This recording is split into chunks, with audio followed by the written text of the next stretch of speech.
11강. 우리 제목 한번 같이 읽어볼까요? 시작. 영광스러운 복음과 영광스러운 교회. 제가 이 강의를 준비한 목적은 이것입니다. 우리 주 예수님이 이 땅에 오신 목적이 딱 하나 있어요. 하나님 나라를 세우는 것. 근데 그 하나님 나라가 먼저 우리 안에서부터 세워져야 됩니다. 엘라이자 하우스에서 우리가 이 세미나를 통해서 우리 안에 임하는 하나님 나라를 가로막는 것들이 무엇인지 제거했어요. 그죠? 또 앞으로 계속 할 겁니다. 그래서 하나님의 임재와 당신의 말씀과 당신의 영광과 당신의 권능이 아름다운 다스림이 우리 안에 충만히 임하기를 소원해요. 또 그것이 우리의 말과 사역과 행동을 통해서 외부로 나타나면 진정한 하나님 나라가 드러나게 될 줄 믿습니다. 그래서 우리 이 세미나의 지금까지의 목적은 하나님 나라 복음이 우리 안에 온전히 이루어지도록 그것을 방해하는 것들을 제거하는 데 초점이 맞췄다면 이것은 교회 공동체의 하나님 나라 복음이 어떻게 임해야 되는지에 대한 어떻게 보면 교회 치유와 회복의 메시지가 될 겁니다. 또 우리가 교회잖아요. 그죠? 교회의 구성원이고. 그런 면에서 제가 이 강의를, 그래서 이것은 개인의 치유와 회복이라기보다 교회 공동체, 교회의 본질과 정체성의 회복을 위한 메시지가 되겠습니다. 디모데전서 1장 5절과 11절 말씀, 노트에 있는 말씀 같이 읽습니다. 시작. 이 명령의 목적은 깨끗한 마음과 선한 양심과 거짓 없는 믿음에서 우러나오는 사랑을 불러일으키는 것입니다. 건전한 교훈은 복되신 하나님의 영광스러운 복음에 맞는 것이어야 합니다. 나는 이 복음을 선포할 임무를 맡았습니다. 11절의 사도 바울은 당신이 전하는 복음이 하나님의 영광스러운 복음이라고 말씀합니다. 또 아울러서 디모데에게 이 건전한 교훈, 내가 너에게 가르친 건전한 교훈을 너는 충성된 사람들에게 가르쳐라. 그들이 또 자기의 제자들을 가르칠 것이다 라고 말씀하셔서 이 영광스러운 복음과 영광스러운 복음에 합당한 건전한 교훈이 교회 가운데서 세워져야 된다, 가르쳐야 된다, 흘러나가야 된다고 말씀해요. 그렇게 되면 어떤 열매를 맺냐면 이 명령의 목적이 성도들의 마음이 깨끗하게 될 것이고 또 선한 양심, 영이 건강하게 될 것이고 그 다음에 거짓 없는 믿음에서 사랑이 우러나와서 아버지를 사랑하고 형제들을 사랑하고 또 세상을 예수님처럼 사랑하게 될 것이다 라는 말씀이잖아요.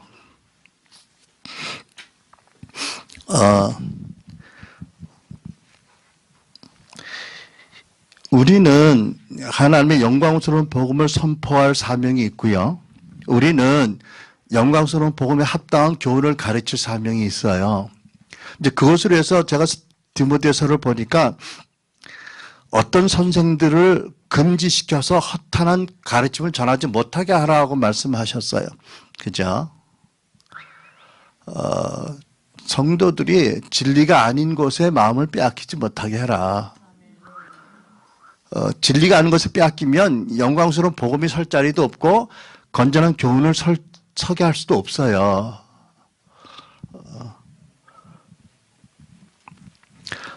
근데 근래 한국교회, 우리 같이 읽어볼까요? 그 서두 보면 시작.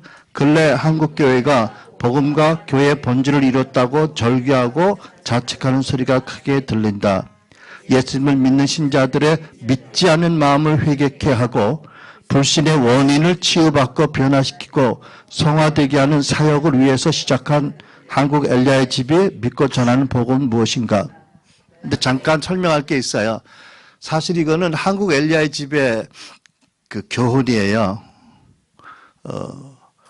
미국 엘리야의 집 본부의 복음은 아니에요. 이거는 정의성대가 우리 한국 엘리야의 집에서 가르치는 복음이에요. 잘못돼도 책임이 나에게 있고 잘 되면 내가 기뻐할 거예요. 이거는 샘프드 목사님에게 제가 받은 게 아니에요. 이거는 하나님이 여러 가지 방법으로 저에게 주신 거고 저는 진리라고 확신하고 있고요. 어쨌든 그거는 분명히 해야 될 것 같아, 그죠?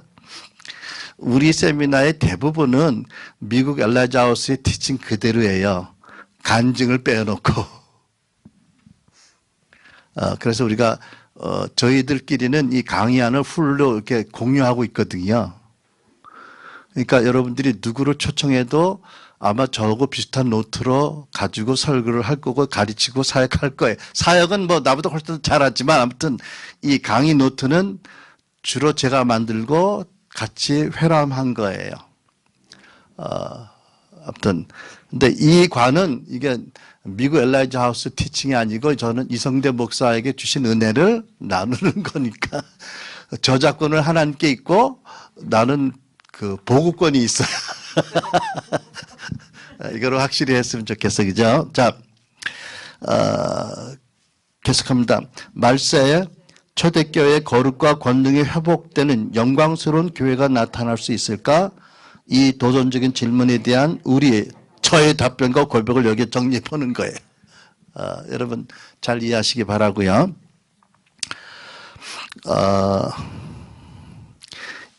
우리가 너무나 잘 아는 마태복음 16장 말씀 거기 기록되어 있죠. 시몬 베드로 시작. 시몬 베드로가 대답하였다. 선생님은 살아계신 하나님의 아들 그리스도십니다. 예수께서 그에게 말씀하셨다.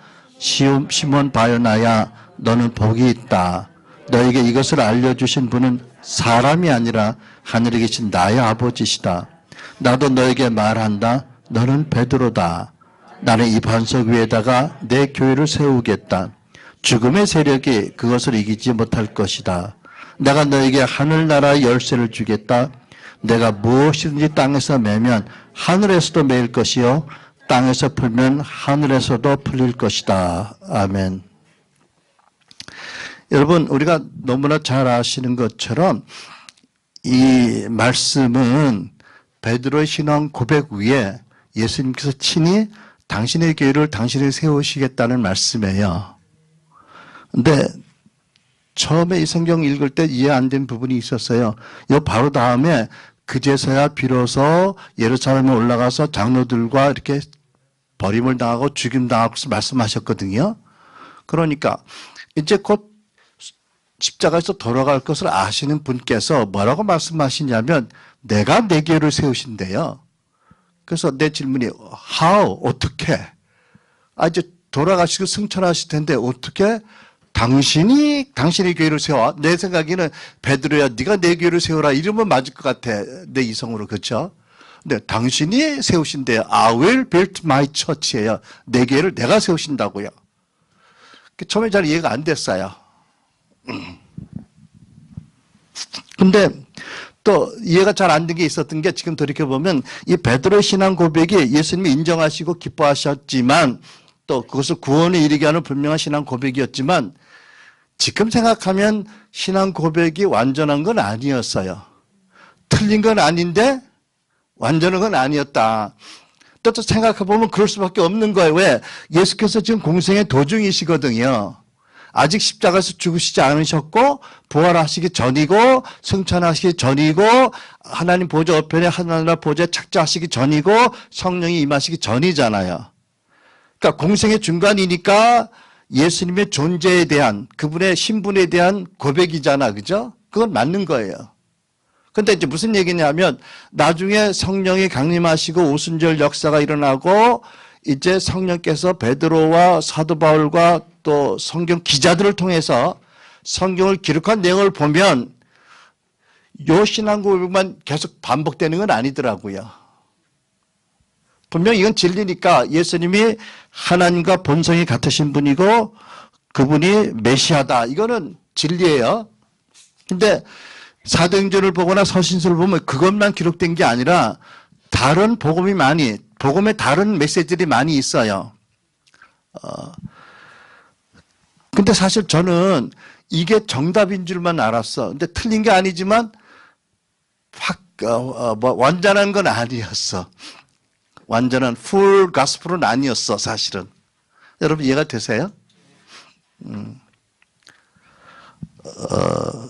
나중에 베드로와 바울이 전한 복음 보면 이 외에도 예수 그리스도에 관한 중요한 복음의 메시지를 많이 전하고 있거든요. 근데 그때는 예수님이 죽으시고 부활하시고 승천하시고 성령을 보내셔서 성령으로 완성된 복음이니까 이 복음을 포함한 완전한 복음이 기록되어 있더라. 이런 의미에서 말씀드리는 거예요. 여러분 동의하세요? 네. 잘 들으셔야 돼요. 여러분 혹시 이단을 얘기할지 몰라. 그러니까 베레아 성도들이 그런 것처럼 저분이 말하는 게 맞나 하고 성경적으로 잘 생각하고 들으셔야 돼. 그냥 함부로 아멘 하면 안 돼요. 아셨죠? 그래서 난 분위기 안 만드는 거거든요. 여러분이 잘 생각하시도록. 우리 배웠잖아. 영과 이성이 함께 움직여야 된다고. 네. 그래서 여기서 또 뭘 볼 수 있냐면 예수님이 이 반석 위에 내가 네 개를 세우신다고 하셨기 때문에 반석이 대단히 중요하다. 반석이 뭐죠? 여기서는 예수가 누구신가에 대한 신앙 고백이 반석이에요. 그렇죠? 그러니까 예수 그리스도에 관한 하나님의 계시가 반석이고 그것이 온전한 반석 위에 예수님께 당신의 교회를 친히 세우시겠다고 했어요. 그럼 생각해 보면 이 반석이 잘못되면 어떻게 될까? 파운데이션이 하나님이 의도한 것대로 아니고 기울어졌거나 깨어져 나갔거나 한 상당한 부분이 그러면 어떻게 될까 생각해 보게 되었어요. 그럼 어떻게 될까요? 제 생각에는 예수님께서 반석부터 공사를 다시 하실 것 같아. 재공사를. 그게 당신의 설계니까. 이 반석 위에 내가 나의 집을 세우겠다고 하셨으니까 반석이 삐뚤어졌거나 반석이 많이 훼손되었거나 하면 기초공사부터 다시 하시지 않을까? 우리가 뿌리를 다루는 것처럼. 이해가 되시죠? 우리가 뿌리가 중요하다. 뿌리가 치유받으면 좋은 열매를 맺게 된다고 했잖아요. 교회도 보면 건물로 비교하면 반석이 온전하고 튼튼해야 큰 건물이 세워질 수 있잖아요. 그러면 아마 예수님께서는 반석을 좀 보자. 기초를 좀 보자.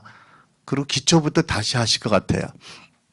저는 이 밤에 여러분의 그 반석이 재공사에 들어갔으면 좋겠어요. 그게 우리 한국교회의 그 반석이라고 저는 생각해요.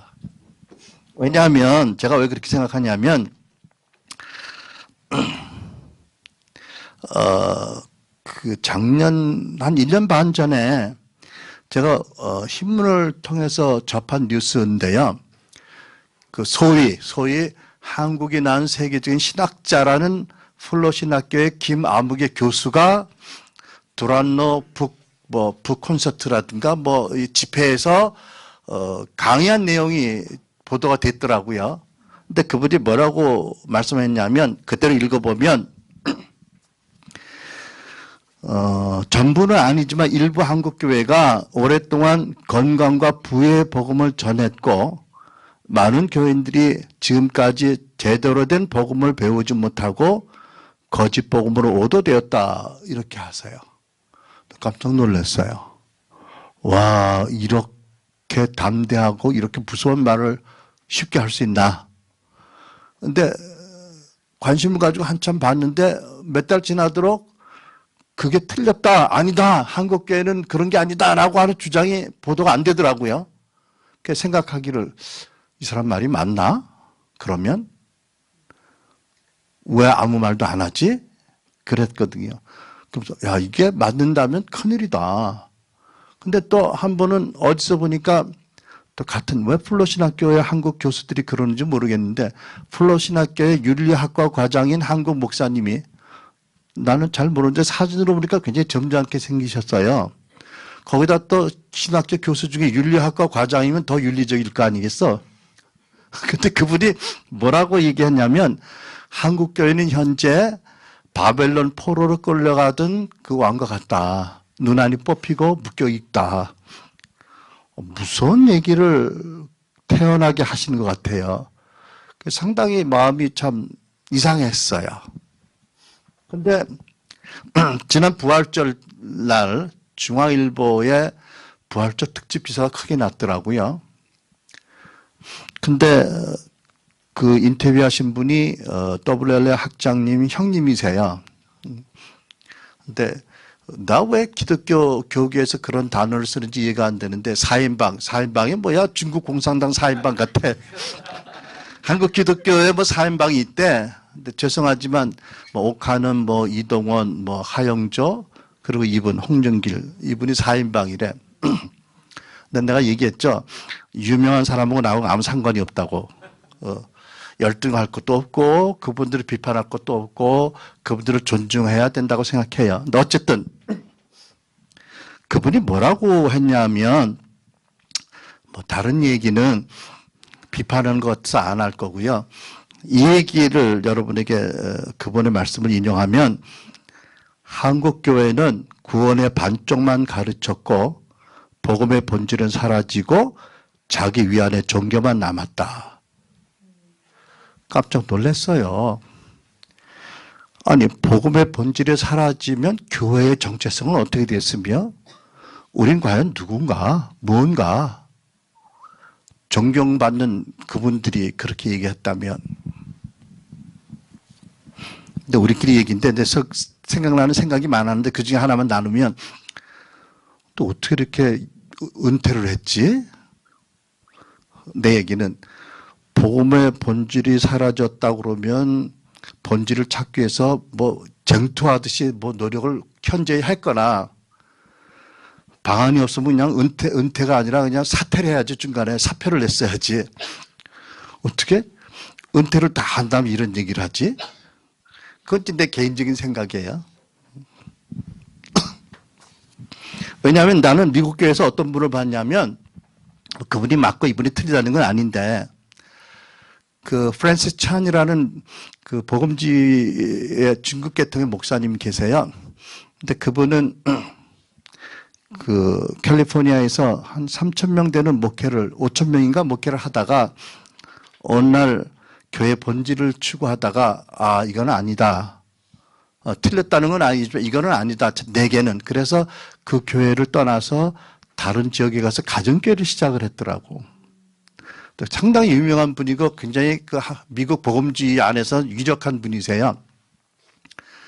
그러니까 용기는 있잖아요. 그죠? 몇천 명 되는 교회를 다른 분에게 넘겨드리고 자기는 자기를 잘 모르는 지역에 가서 가정교회를 했다. 왜? 교회 본질을 여기서 찾고 싶어서.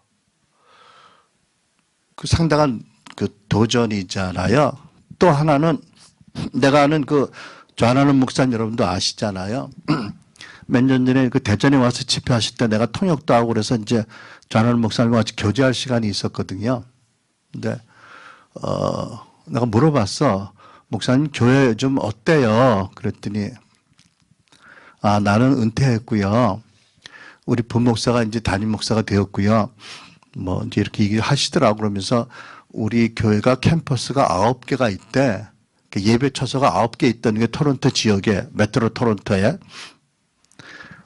그래서 내가 이렇게 물어봤어. 왜 그렇게 했어요?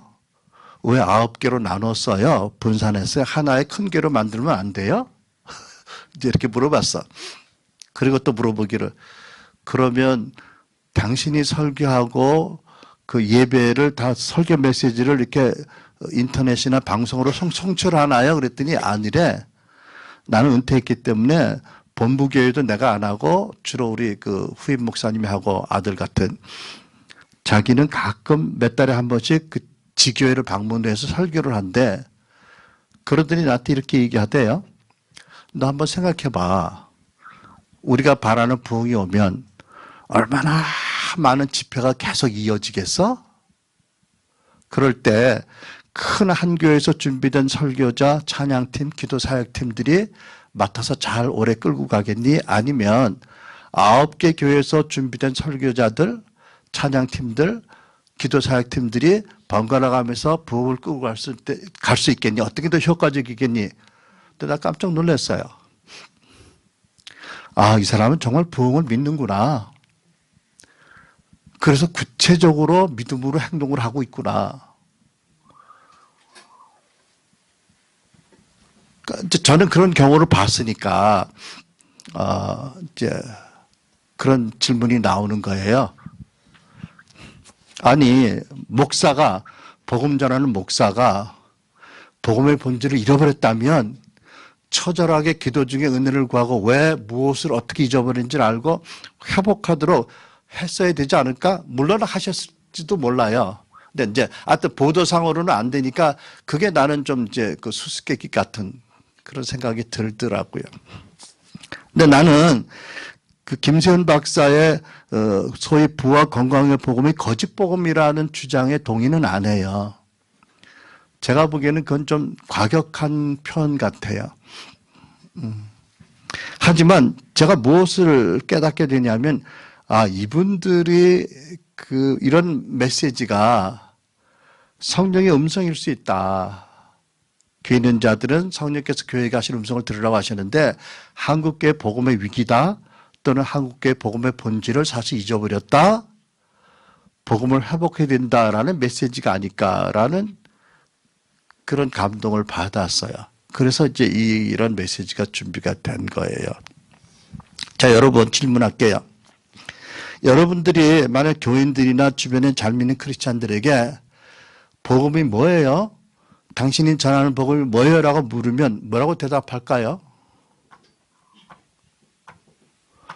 제가 대답할까요? 설교자들이 웃기는 사람이야. 물어보고 지가 대답해 항상. 우리 주 예수께서 우리 죄를 위해서 십자가에서 돌아가시고 부활하셨기 때문에 예수 믿으면 구원받고 영생받고 성령받고 천당 갑니다. 맞나요? 틀리나요? 맞아요. 저도 이 복음 믿고 거듭났고요. 저도 오랫동안 사역하면서 이렇게 교인들에게 복음을 설명했고 이렇게 전도하라고 그랬어요. 그죠? 뭐 이제 많은 단체들이지만 그 중에 하나 CCC에서 전하는 사역리도 이 메시지예요. 이건 성경적인 진리예요. 틀린 건 아니에요. 하나님이 그 복음을 믿는 사람을 구원하셨어요. 저도 그랬고 그렇죠. 그런데 성경을 읽다 보니까 또 질문이 생기는 거예요. 예수님은 무슨 복음을 전하셨나? 봤더니 예수님이 전한 복음은 또 달라. 여러분 예수님이 어떤 복음 전하셨어요? 예수가 십자가에 돌아가셨으니까 예수 믿고 이건 예수님이 돌아가시 전이니까 그 말씀을 못 가르치죠. 시간적으로도 그렇지 시제적으로도. 근데 그뿐만 아니라 예수님은 내가 보기 얼핏 보기 전혀 다른 메시지를 전하셨어. 뭐예요? 하나님 나라가 가까웠다 회개하고 복음을 믿어라. 이거잖아요. 천국에 대한 복음이에요. 여러분 동의하세요? 예수님은 처음부터 끝까지 천국 복음을 전하셨어요. 그리고 제자들에게 이 천국 복음을 전하라고 명령하셨거든요. 그죠? 예수님의 첫 번째 메시지 마가복음 1장 14절 요한이 잡힌 후 예수께서 갈릴리에 오셔서 하나님의 복음을 전파하여 이르시되 때가 찼고 하나님 나라가 가까웠으니 회개하고 복음을 믿으라. 예수님의 복음은 하나님 나라가 가까웠다는 기쁜 소식이라는 거예요.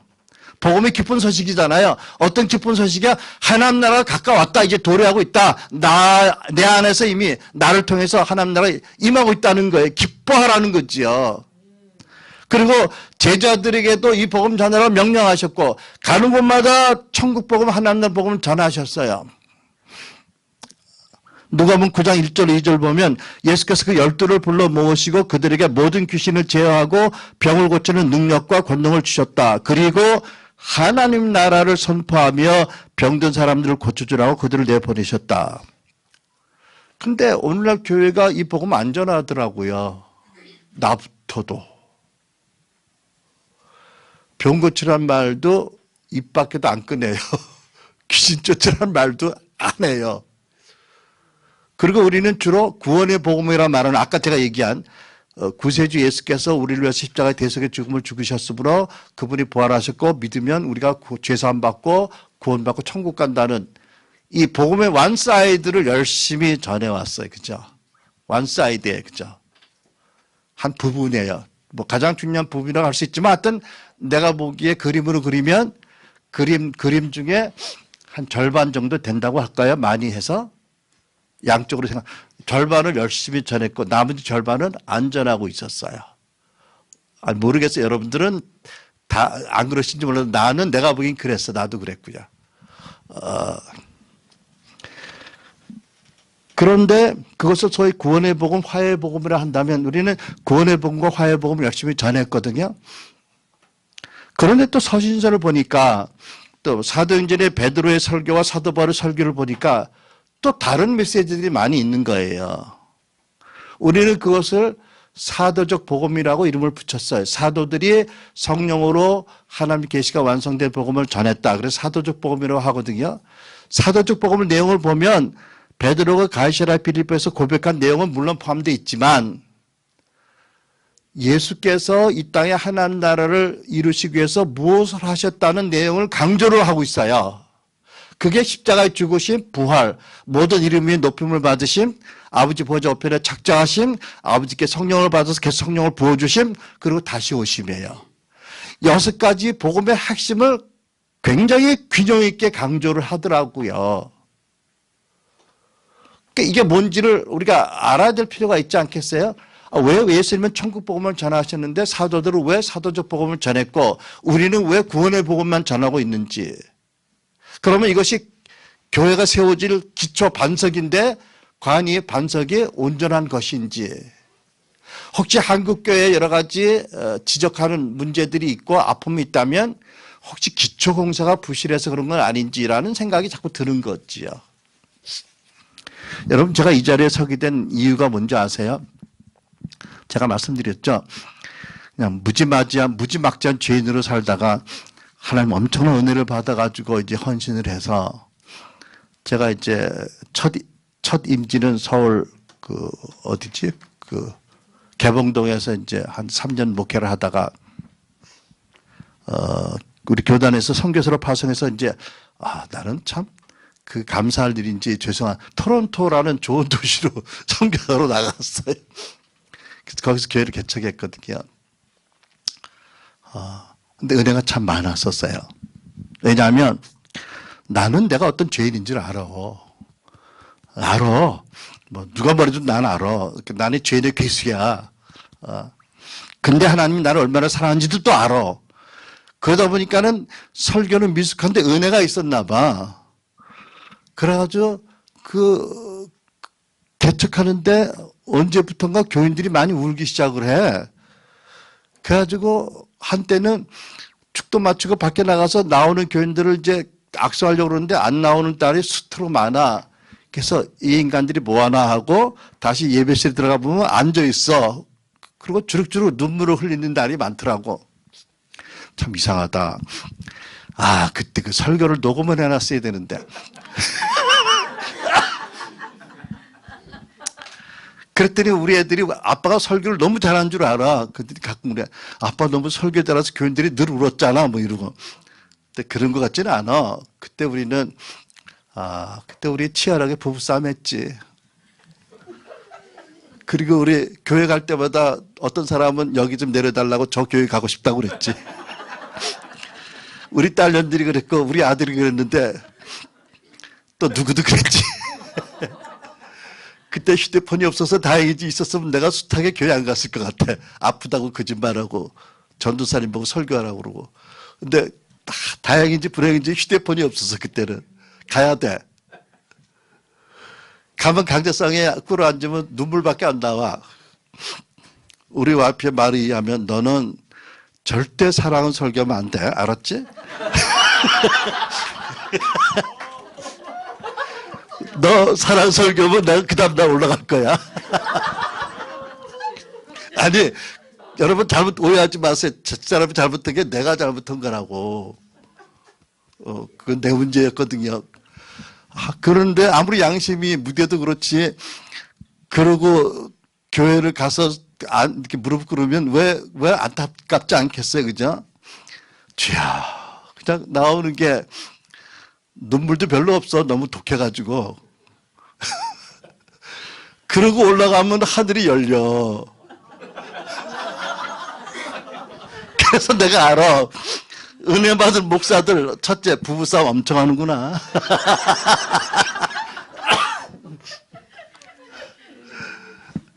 아무튼 네. 그럼에도 불구하고 그리고 이제 밴쿠버로 옮겨서 또 교회를 개척하고 저는 인간이 부족해서 하나님이 목회의 은혜를 많이 주셨어요. 저는 목회 어렵다는 분들은 죄송하지만 이해가 안 돼. 말을 못 하겠어.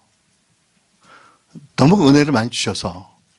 근데 생각해보면 나에게 강적들이 붙으면 나는 아마 일찍이 사표냈을 것 같아. 감당이 안 되니까. 그러니까 하나님이 은혜를 주셨어. 이 언양 같은 거를 목자로 쓰시려니까 하나님 수고를 많이 하신 것 같아. 이 죄인을, 무식한 죄인을. 근데요, 그때 어떤 퀘스천이 들었냐면, 우리 교회 은혜도 참 많은데, 이게 맞나? 이런 퀘스천이 드는 거예요. 이게 목회 맞나? 나 같은 죄인을 하나님의 사랑으로 만나주셔서, 참 부르심을 주셔서 내가 여기까지 왔는데, 내가 과연 목회를 하는 건가, 지금 제대로? 이게 사도행전은 교회하고 같나? 아니면 사도행전 교회는 한시적인 교회였을까? 이런 의문이 계속 드는 거예요. 아마 내가 어렸을 때 훈련받으면 모태신앙 같으면 그런 의문 안 가졌을지 모르겠어. 자연스럽게 믿었을 텐데 나는 또 어마어마한 죄인으로 예수님 장 지진다고 이러고 살다가 이제 은혜 받고 왔으니까 모르는 게 많으니까 질문도 많은 거예요. 그죠? 이게 맞나? 정말 은혜인 건 내가 알겠어. 이게 내가 하는 일이 아닌 건 알겠는데 되어진 일도 이게 정말 교회가 이래야 되는 건지 그런 질문은 늘 있었어요. 그러다 한 번은 여러 가지 과정과 이제 통해서 혹시 그 예수님의 성품이 우리 가운데서 나타나는 성령의 열매와 예수님의 능력이 나타나는 통로인 성령의 은사가 성도들과 내 안에서 잘 이렇게 연결이 되면 혹시 전혀 다른 훨씬 더 초대교회 같은 교회가 되지 않을까? 이런 이제 생각이 들었고 지금 생각하면 그 질문이 지금까지 이렇게 저희 인생을 쭉 끌고 오면서 여기까지 오게 한 거예요. 어쨌든 자세한 얘기는 이제 내일 좀 하겠습니다만은 그러니까 저는 한 번은 하나님이 예언적으로 그렇게 말씀하시더라고요. 너는 다르다. 목사들 중에서도 다른 목사다. 좋고 나쁨을 말씀하는 게 아니고요. 그러니까 많은 사람이 파란색이라면 너는 노란 색깔이다. 그러신 적이 있어요. 근데 그때만 해도 무슨 뜻인지 몰랐어요. 그러니까 지금도 그런 질문이 있는 거예요. 한국 교회가 오늘날 교회가 과연 바른 신앙 고백의 반석에 서 있는 것인가? 또는 예수님이 친히 세우시는 교회일까? 주의 종이 섬기는 게 세우는 교회가 아닌가? 이런 기초는 바른가? 이런 질문이 드는 거잖아요. 그래서 예수님의 전한 천국 복음과 서신서와 사도행전이 기록된 사도적 복음과 또 우리들이 교회에서 오늘 전하는 구원의 복음이 다르다면 왜 다른지, 무엇이 다른지, 어째서 다른지 이를 규명해 봐야 되겠다라는 생각이 드는 거예요. 이거는 내가 책임 있는 답변을 가지고 목회를 해야 되겠다. 자, 여러분들에게도 이 시간을 통해서 완성된 계시의 복음이 임하길 바랍니다. 아멘. 자, 우리가 먼저 그 예수님이 이 땅에 오신 목적을 정리하고 시작을 했으면 좋겠어요. 여러분, 그 복음이란 예수 그리스도에 관한 하나님의 말씀이잖아요. 그죠? 예수 그리스도 증거는 하나님의 말씀의 복음이에요. 그러니까는 복음의 주가 예수님이시잖아요. 그러면 예수님이 이 땅에 오셨는데 예수님이 이 땅에 오신 목적이 뭔지를 확실히 성경적으로 정립하고 시작을 해야 돼요. 전에 나는 어떻게 믿었냐면 예수님이 이 땅에 오신 목적은 영혼 구원을 위한 것이라고 믿었어요.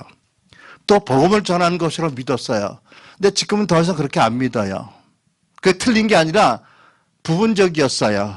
더 궁극적인 목적이 있었던 걸 나는 모르고 목회를 오랫동안 했어요. 그게 뭘까요? 이미 얘기했죠. 하나님 나라예요. 그러니까 첫 번째 메시지도 하나님 나라고 마가복음에 사도행전의 승천 직전에 부활하셔서 40일 동안도 계속 제자들에게 하나님 나라를 당부하셨어요. 그리고 많은 천국 비유로 하나님 나라를 말씀하셨거든요. 제자들에게 하나님 나라 복음을 전하고 귀신 쫓고 병 고치라고 계속 당부하셨거든요. 12제자, 70제자. 그러니까는 예수님이 이 땅에 오신 목적을 하나로 압축해서 설명하자면 뭐라고요? 이 땅에 하나님 나라를 세우러 오신 거예요. 왜? 아담과 하와가 하나님 주신 통치 사명을 빼앗기고 마귀에게 미혹당해서 마귀가 그때부터 이 통치권을 가지고 행사했잖아요. 그러니까 예수님이 말씀하시기를 사단이 이 세상 임금이라고 하셨거든요. 그 진리잖아요. 예수님 말씀이니까. 그러니까 예수님 오시기 전까지 사단이 이 세상을 다스렸어요. 하나님의 뜻에 거역하면서. 그러니까 하나님은 정말 당신의 계획에 따라 당신의 간절한 소원을 따라 예수 그리스도를 보내시고 그를 위해서 아브라함을 부르시고 여호와의 신앙을 믿는 그 신앙 민족을 만드시고 결국 때에 따라서 예수님 보내셨잖아요. 그런데 예수님 첫 번째 메시지도 마찬가지고 요한일서에도 보면 마귀를 멸하고 하나님 나라를 세우러 오신 거잖아요. 마귀를 멸하는 게 궁극적 목적이 아니거든요. 이 땅에 있는 마귀를 멸하면서 하나님의 나라가 임하도록 예수님 오신 목적이에요. 그렇죠? 그러니까 저는 내가 오랫동안 목회를 열심히 하고 나름대로 무식하니까 다른 분들 어떻게 목회하는지도 이렇게 벤치마킹도 하고 했는데 하나님의 나라라는 이 예수님 오신 목적이 내 마음에 꽂힐 때까지는 상당한 20년 이상의 세월이 흘렀던 것 같아. 나름 열심히 목회하고 설교하고 신방했는데 초점이 부리부리 해가지고 안 잡혔던 것 같아. 복음 전하는 거다, 영혼 구원하는 거다, 뭐 이런 식으로 맞긴 맞는데 핵심이 아니었어. 그죠? 그 핵심을 위한 방법이었어. 복음 전하고 영혼 구원하는 것도. 그죠? 여러분 동의하세요? 그러니까 여러분 그 최선의 원수는 뭐라는 줄 아세요? 차선이래. 최선의 원수는 차선이야.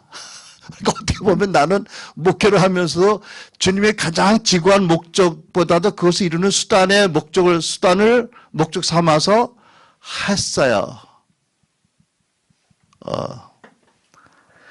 그런데 이 하나님 나라가 무엇이고 교회는 하나님 나라에서 어떤 역할을 하는 것이고 교회 목회의 목적은 뭐고 본질은 뭐라는 게 정리된 게 그렇게 오래전이 아니에요. 내가 왕은호 박사님 만나고 그분의 티칭을 받으면서 하나님께서 저에게 여러 가지 방법으로 가르쳐 주신 것이 이렇게 정리된 것이 그렇게 오래전이 아니었거든요. 그러니까 옛날 교인들 만나면 미안해. 너 어떡하겠어. 누구든지 다 은사도 그렇고 처음부터 완성된 건 아니잖아. 그죠? 뭐 하나님께 원망하라고 그러지 뭐 어떡하겠어.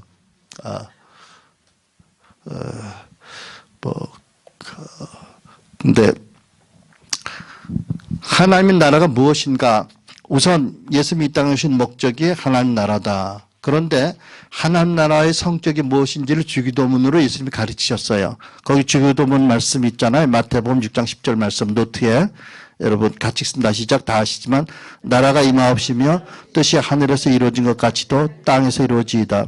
하나님의 나라는 저 내세 천국에서 하나님 뜻이 온전히 이루어진 것처럼 하나님 뜻이 온전히 이루어지는 게 하나님 나라예요.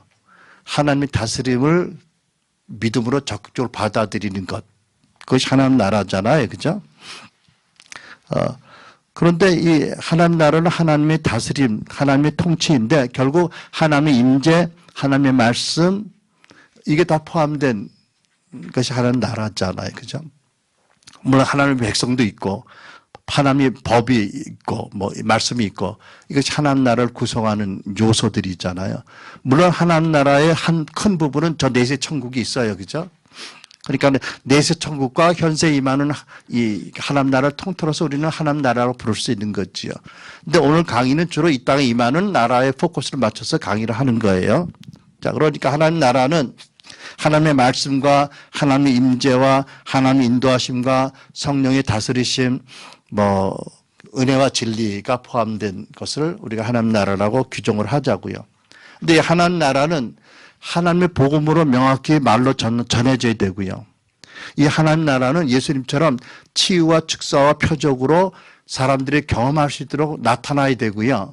이 하나님 나라는 믿는 여러분과 나의 관계를 통해서 용서와 격려와 축복이라는 상호 존중이라는 이 태도를 통해서 나타나야 돼요. 그래서 이것은 우리 제자들 통해서 계속 계승되어 갈 사명이에요. 그렇죠? 여러분 동의하세요? 그러니까 어떤 교단은 말씀으로 하나님 나라를 전하는 데만 치중을 하고 있고 어떤 교단은 이적과 표적을 굉장히 강조하면서 상대적으로 좀 균형을 이룬 부분이 있는 것 같고, 또 어떤 분들은 은사는 뛰어난데 관계하는 걸 보면 자기를 자꾸 드러내고 높이고 남들을 무시하거나 남들을 이용하고 이래서 영 꽝으로 보이는 경우도 있고. 근데 이거는 건강하지 않다고 생각해. 그죠? 우리가 예수님을 보면 하나님 나라 알 수 있잖아. 그죠? 예수님은 천국 복음을 전하고 설교하시고 가르치셨어요. 예수님은 사람들이 병을 치유하시고 표적과 기적을 나타나셔서 하나님 나라가 능력이 있는데 현재 임하고 있다. 너희들이 경험할 수 있는 거다. 실제다라는 걸 나타나셨잖아요. 하나님 나라를 데몬스트레이트 하셨잖아요. 그죠? 그 다음에 예수님은 그 죄인들과 창기들과 친구가 되셔서 세리의 친구가 되셔서 그들을 친절함과 사랑과 용서로 축복으로 맞아주신 분이 있잖아요. 결국 우리도 하나님 나라를 살아야 되는데 그 사람 나라를 사는 방법은 전도나 설교를 통해서 하나님 복음을 전해야 될 것이고, 또 우리 안에 계신 성령께서 우리를 통해서 일하심으로 표적과 능력과 기적으로 사람들이 실제 나라를 경험해야 될 것이고, 우리의 변화된 모습을 통해서 관계를 통해서 우리 안에 있는 하나님 나라 평강과 용서와 사랑과 축복이 우리 자녀들에게 또 교인들에게 이웃에게 흘러나가야 되잖아요.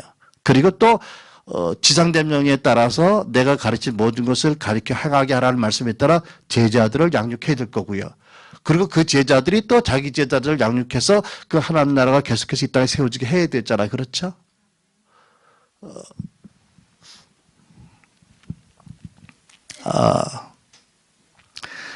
결국 하나님께서는 독생자 첫 번째 아담의 타락과 실패로 말미암아 두 번째 아담인 예수 그리스도를 보내시고 그 아담의 두 번째 아담의 믿음과 순종으로 결국 이 땅에 하나님 나라를 세우시게 되었어요.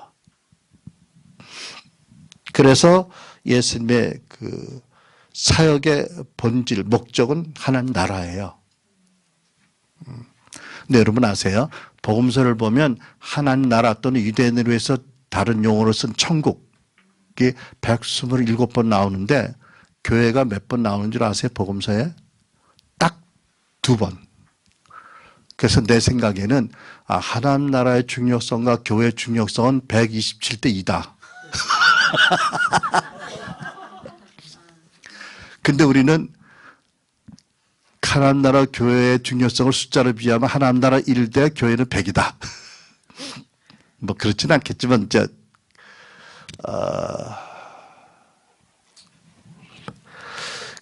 제가 이제 LA나 뭐 또 우리가 사는 밴쿠버 같은 데 보면 이제 판단하는 건 아니고요. 저도 그 모습이 하나이겠지만 그럼에도 불구하고 내 마음은 불편한 게 뭐냐면 교인들을 만나보면 이민자들 특히 대화의 중심이 다 내용이 교회예요. 계속 교회 얘기를 해. 근데 하나님 나라 얘기는 하나도 없어. 그것도 기이하더라고. 우리 목사님이 어쩌고 교회 주차장이 어떠고 뭐 아무개 권사가 어떠고 아들이 뭐 어떠고 뭐 이런 얘기를 다 대화의 주제는 교회인데 예수님도 거의 없고 하나님 나라가 없어. 이게 뭐지? 왜 그렇지? 이런 생각을 하게 해요. 내가 과연 목회를 잘하는 건가? 이런 생각도 하게 되고요. 자, 예수님 하나님 나라를 선포하셨어요. 그죠? 그리고 여러분 생각해 보세요. 만약 이북이 김정은이가 어떤 마음을 먹고 복음 전도를 허락하고 인권을 개선하겠다 약속하고 수용소를 열어버리고 그러면 얼마나 기쁘겠어 그분들이요. 똑같아요. 에베소 3장 우리가 전에 믿지 않을 때 공중권세 잡은 자를 따라서 살았고 세상의 유행을 따라 살고 육신의 정욕을 따라 살았잖아. 하나님과는 진노의 대상이었고 원수가 되었고 그러다가 예수 믿고 사단의 권세에서 그 아들의 나라로 옮겨왔잖아. 그게 얼마나 기뻐요. 또 생각해봐. 근데 예수님이 우리가 지금 복음서에 보는 말씀에서 말씀하는 예수님이 아니고 예수님이 만약에 뭐 그럴 수 없지만 혹시라도 야비하다고 생각해봐. 영원한 하나님이 야비해. 추악해. 그래서 우리를 막 가지고 놀아 그냥 막 무시하고 때리고 그게 지옥이지 뭐. 근데 얼마나 아름다우신지 말을 잘 못하겠어. 보세요. 나중에 얘기할지 모르지만 베드로가 이 가이사랴 빌립보 지방에 신앙 고백을 하고 예수님 칭찬을 받았잖아요. 최소한 아무리 늦게 잡아도 그때 거듭난 거예요. 그죠? 그런데 이 제자들을 보면 참 이해 안 되는 게 있어요. 뭐냐면 계속 싸워. 모이면. 왜 싸웠죠? 누가 제일이니? 근데 성경을 보니까 언제까지 싸우냐면 처에 만찬 석상까지 가서도 싸우더라고. 근데 나는 정말 이해 안 되는 분이 우리 예수님이야. 왜냐하면 그렇게 싸우는 걸 보면 어떻게 참으실까? 첫째, 나도 자식을 키워봤지만 자식들이 싸우는 게 제일 부모 마음이 아픈 거거든요. 근데 이거는 자식도 아니고 이거는 사도잖아. 어린애들도 아니고 티네이저도 아니고 계속 싸우니까 내 생각에 이제 잘못되면 조상 탓이라고. 이건 예수님 책임이야. 이거는 나는 그렇게 생각했어. 예수님이 잘못이야. 이거는 제자 잘못보다 예수님 잘못이 커. 스승 잘못이 커. 왜? 집합시키면 되잖아. 집합. 내가 너희들 보니까 계속 싸우더라. 내가 지금까지 용서했지만 절대 용서 안 한다. 이놈들 죽인다. 그러면 안 될까? 안 그러시더라고요. 위협을 받아도 위협하지 않은 분이시잖아요. 자, 기이하게 아름답고 놀라운 분이세요. 그죠? 하긴 또 아세요. 그분이 그렇게 협박한다고 사람이 변하지 않아. 겉으로는 안 나와도 속으로 계속 싸울 거야. 더 음성적인 싸움이 될 거야. 여러분, 사람들이 두려움으로 변하지 않기 때문에 하나님이 사랑으로 만나시잖아요. 그죠? 사람들이 두려움으로 정말 변화되든가요? 아니에요. 약간은 충격도 필요할 수 있고 어떤 변화가 있을지 모르지만 근본적인 변화는 두려움으로 절대 안 와요. 오직 사랑만이 사람을 변화시키잖아요. 그 사랑의 나라를 우리를 옮기셨어요.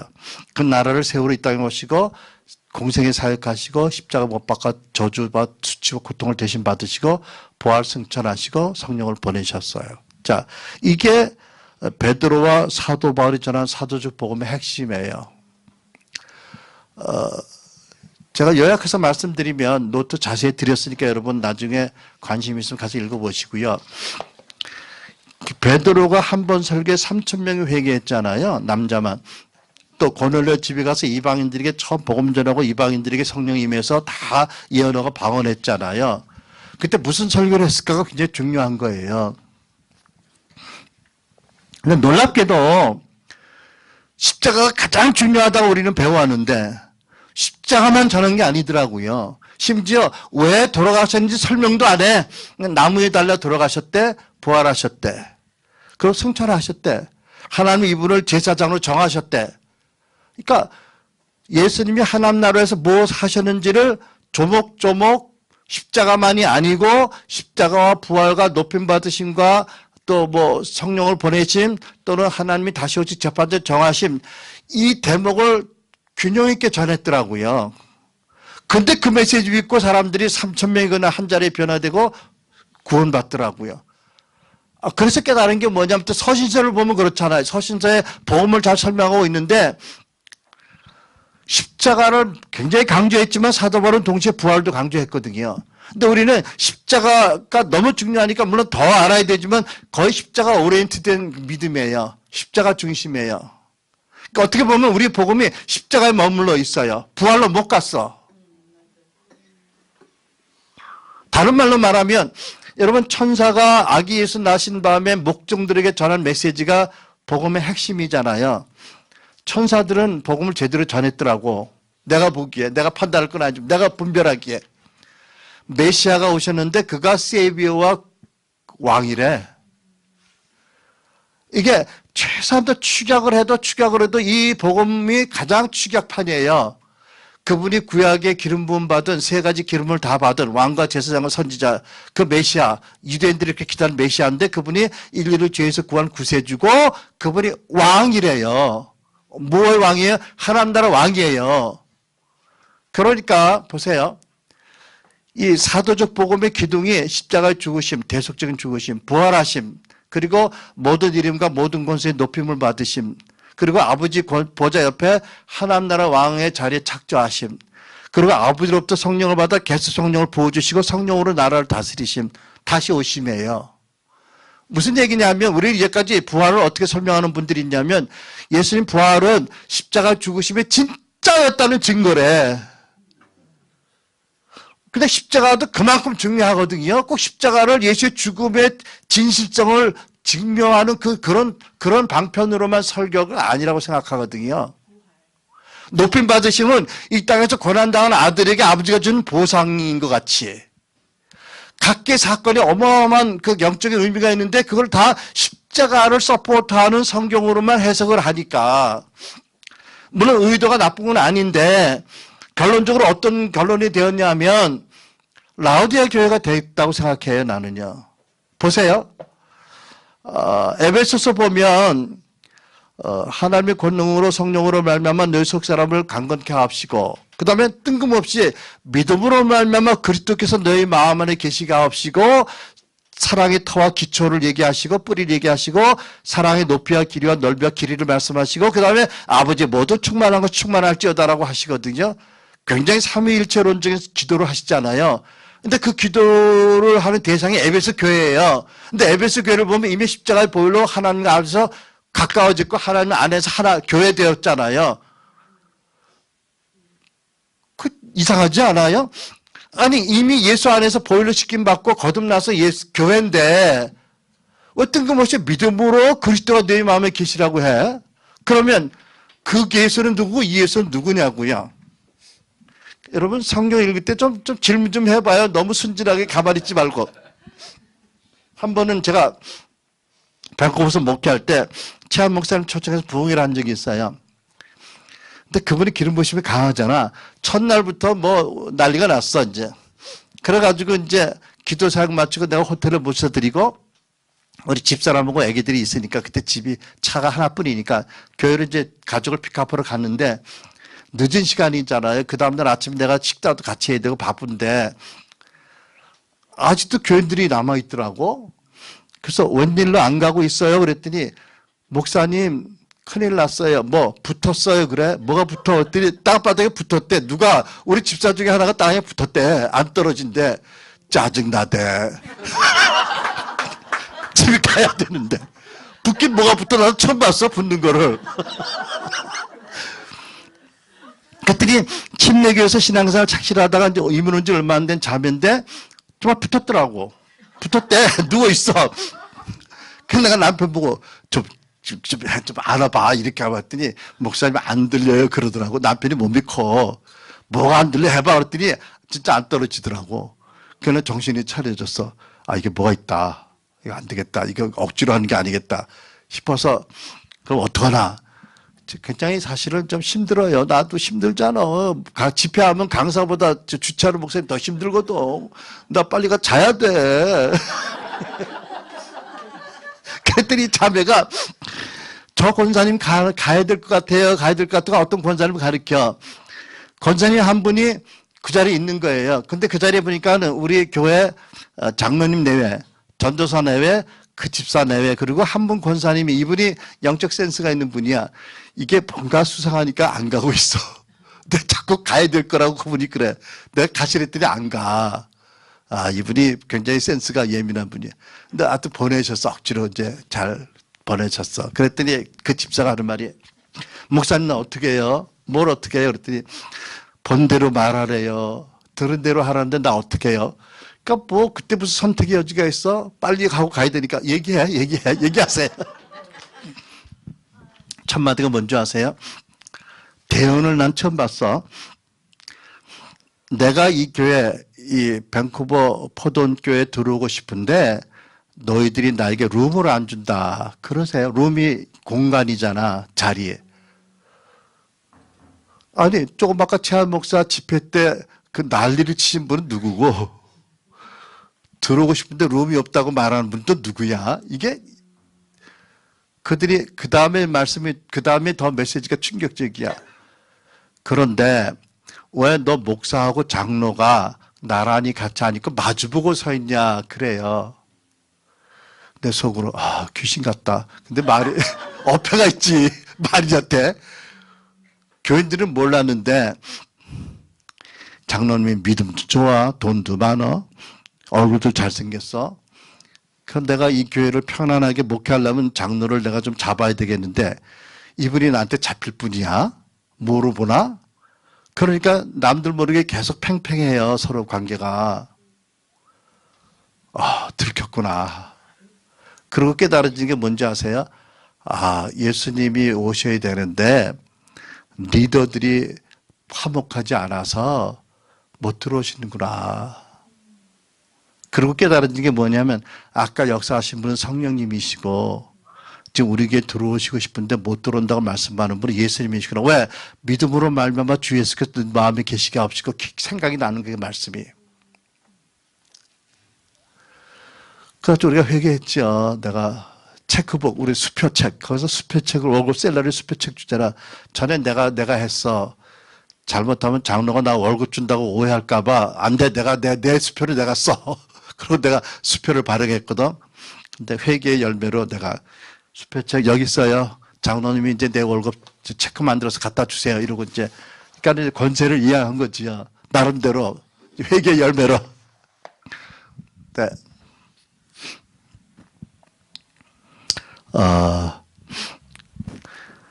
근데 에베소의 교회를 보니까 속 사람이 강건해진 다음에 믿음으로 그리스도가 너희 마음에 계시게 하래요. 그래서 그 체험을 통해서 이해가 된 거예요. 성령이 우리 속 사람을 강건하게 하신 다음에 왕 대신 예수님이 임하시는구나. 그러니까 구주 예수님이 이미 영접했어요. 에베소 교회가 보일러 씻겨졌잖아요, 그죠? 근데 에베소 교회가 아직 예수님의 왕 대심에 대해서 복종함이 순종함이 부족해서 그 부분을 말씀하시는 걸 깨달은 거예요. 그리고 계시록 보니까 라오디아 교회를 보니까 예수님의 교회잖아요. 서신도 받았는데. 근데 예수님이 어디 계시더라고요? 저 바깥에 계세요. 문을 두드리세요. 그리고 이 사람들은 예수님 없이 부자고 부족함이 없다고 그러는데 예수님 보시기에 그 참혹함이 말을 할 수가 없어. 그러니까 예수 그리스도를 구세주로 믿었어. 그러니까 우리가 전한 구원의 복음을 믿은 거지요. 예수가 우리 죄를 위해서 십자가에서 죽으셔서 대속하셨기 때문에 부활하신 예수를 믿으면 죄사함 받고 거듭나고 축복받고 천국 간다. 맞아요. 근데 뭐가 빠졌어요? 왕 대신 그분에 대한 메시지가 없어. 그러니까 구약의 말씀에 그 시대 사사기에 그 시대 왕이 없어서 각자가 자기 소견에 선한 대로 했다라는 것이 혹시 이 말씀이 아닌가. 그러니까 최소한도 사도적 복음에 6가지 기둥이 있는데 십자가를 포함해서 그 하나하나의 메시지가 깊은 영적인 의미가 있고 굉장히 놀라운 부르심과 사명과 정체성에 대한 말씀인데 십자가만 강조를 하니까 오히려 십자가조차도 바로 서지 못하는 현실이 된 게 아닌가. 오증사역도 마찬가지예요. 그죠? 목사만 강조하다 보니까 사도와 선지자, 목사, 교사, 복음 던전자가 함께 일을 해야 되는데 목사만 하다 보니까 모든 무거운 짐이 다 목사에게 가니까 목사라는 직분도 제대로 건강하지 못하게 되는 것처럼, 그죠? 좀 적당한 비유는 아니지만 사도들이 전한 복음의 6가지 핵심들이 있는데 십자가만 전하다 보니까 부활로 못 가고 있고 교회가 그 높임을 받는 그 정체성이 회복이 안 되고 그 권세가 회복이 안 되고 결국 이 세상에서 지탄받는 교회가 되는 게 아닌가. 또 교회가 지도자들의 탁월한 리더십과 헌신으로 크게 되면 그 교회의 왕이 예수님이 아니라 사람이 되는 게 아닌가. 그러다가 결국은 여러 가지 절대 권력을 절대 부패한다는 원칙에 따라서 부패하고 그게 하나님 앞에 아픔을 드리고 성도들에게 시험 주는 게 아닌가. 이런 것들이 연결지어지는 거예요. 여러분 이해가 되세요? 제가 그러니까 나는 십자가가 너무 중요해요. 사실 십자가는 정말 중요한 진리잖아요. 특히 중요한 건 뭐냐면 저는 지금도 사실 하나님을 계속 배워야 돼요. 말씀을. 제가 아직도 많이 부족한 게 너무 많지만 그 중에 하나가 뭘 얘기냐면 하나님은 사랑이시라고 하셨어요. 근데 우리는 보통 하나님 사랑과 공의라고 공의를 붙이길 좋아하잖아. 그치? 근데 성경은 하여튼 그 구절은 하나님은 사랑이시래. 그리고 예수께서 나를 본 자는 아버지를 봤대. 그렇게 히브리서에 보면 여러 부분들을 말씀하신 하나님이 마지막 때 그 아들을 통해서 완전히 말씀하셨대. 근데 이 천하 만물을 만드시고 우주를 주관하시는 예수 그리스도를 보면 구약의 하나님하고 많이 달라. 근데 신약의 이 말씀을 무시할 수가 없어. 근데 내가 알기로는 하나님에 대한 이미지는 구약에서 많이 아직도 남아있어. 이 모순이에요, 사실이요. 신학적인 모순이에요. 근데 예수님의 말씀을 무시할 수가 없겠어. 근데 한번 이런 간증을 들었어. 그게 나한테 많이 위로가 되었어. 이 땅에 오신 첫 번째 미셔너리, 여기 선교사들 많은데 첫 번째 미셔너리가 누구예요? 예수님이세요. 근데 아프리카에 갔다 온 어떤 나이 많은 미국 선교사님이 간증을 들은 적이 있어. 그래서 그 첫 번째 미셔너리의 마음을 이해를 좀 할 것 같아. 어떤 얘기냐면, 나 식탁에서 어제 누구가 나눴는데, 이 부부가 아프리카 오지로 파송을 보냈어요. 그래서 정말 복음에 불모지고 정말 야만족이 사는 데 갔는데 얼마나 위협이 많겠어. 조심스럽게 접근해야 되잖아요. 또 그들과 신뢰관계가 형성이 돼야 복음을 전하잖아. 그죠? 굉장히 조심조심하고 굉장히 어려움도 많고 그러는데 세월이 한참 지나서 추장이 하루는 초대를 하더래. 게스트로. 그 부족에게 가장 크고 가장 중요한 어떤 세리머니예요. 의식이야. 근데 갔더니 어떤 거냐면 그 부족에게는 이런 특별한 그 전통이 있는데, 네. 네. 전통이 있는데 뭐냐면요. 네.